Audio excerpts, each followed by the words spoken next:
Senior ও cadet national taekwondo championship অনুষ্ঠিত হলো হায়দ্রাবাদে, যেখানে পশ্চিমবঙ্গের মোট 17 জন তাইকোন্ডো প্লেয়ার অংশগ্রহণ করেছিলেন, যার মধ্যে পশ্চিম বর্ধমানের কুলটিকে 4টি গোল্ড মেডেল ও 4টি সিলভার মেডেল জিতেছেন বলে জানিয়েছেন তাইকোন্ডো কোচ সজল গোড়াই। কুলটির বাসিন্দা সম্পর্কে 3 বোন ব্রোঞ্জ ও স্বর্ণ পদক পেয়েছেন বলে জানিয়েছেন তাইকোন্ডো কোচ।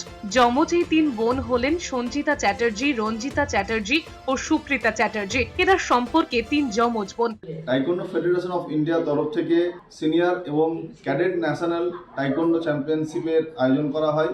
আমাদের পশ্চিমবঙ্গ জেলার মোট 17 জন খেলোয়াড় সেখানে অংশগ্রহণ করে এবং তারা গোল্ড, সিলভার, ব্রোঞ্জ বিভিন্ন ক্যাটাগরিতে মেডেল উইন করে।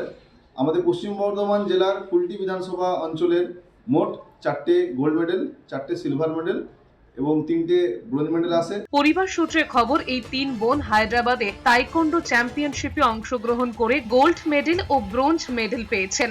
সুচিতা চ্যাটার্জি, হায়দ্রাবাদ ন্যাশনাল ইভেন্টে আমি 2টি পদক পেয়েছি, একটি গোল্ড, একটি ব্রোঞ্জ মেডেল। আমি রঞ্জিতা চ্যাটার্জি, আমি 2টি ইভেন্টে আমি 2টো গোল্ড পেয়েছি।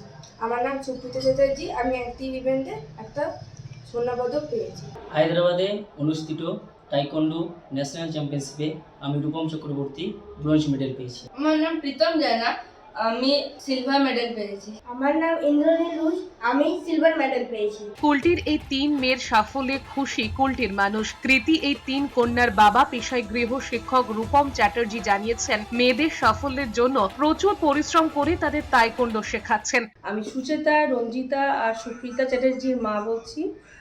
ওরা হায়দ্রাবাদে ন্যাশনাল খেলতে এসে এবার 4টে গোল্ড আর একটা ব্রোঞ্জ মেডেল উইন করেছে। আপনারা আশীর্বাদ করুন, ভবিষ্যতে যেন ওরা আরও ভালো খেলে। ওদের লক্ষ্য পরবর্তীকালে যেন ওরা ইন্টারন্যাশনাল খেলতে পারে। আশা করবো আপনারা সবাই ওদের সাথে থাকবেন। ইন্দ্রনীল রুজের মা বলছি। হায়দ্রাবাদ তাইকোন্ডো খেলতে এসেছে, আমার ছেলে সিলভার মেডেল পেয়েছে, আরও যেমন ভবিষ্যতে ভালো করুক, আপনারা সবাই আশীর্বাদ করুন। আমার ছেলে প্রীতম জানা, আমার ছেলে তাইকোন্ডো ন্যাশনাল চ্যাম্পিয়নশিপ হায়দ্রাবাদে অনুষ্ঠিত হয়েছে, ওখানে খেলতে এসে সিলভার মেডেল পেয়েছে। আমি এতে খুব খুশি। এরা এখানে এসে খুব ভালো পারফর্ম করেছে। আমি আশা করব যে স্টেট এদেরকে আরও ভালোভাবে সাহায্য করুক, এদের পাশে এসে দাঁড়াক, যাতে এরা ভবিষ্যতে আরো অনেক দূরে এগোতে পারে। প্রসঙ্গত, এর আগেও রাজ্যে ও রাজ্যের বাইরে বিভিন্ন কম্পিটিশনগুলোতে অংশগ্রহণ করে পদক জিতেছেন এই 3 বোন। আসানসোল থেকে মোতাহার হোসেনের রিপোর্ট, এস নিউজ।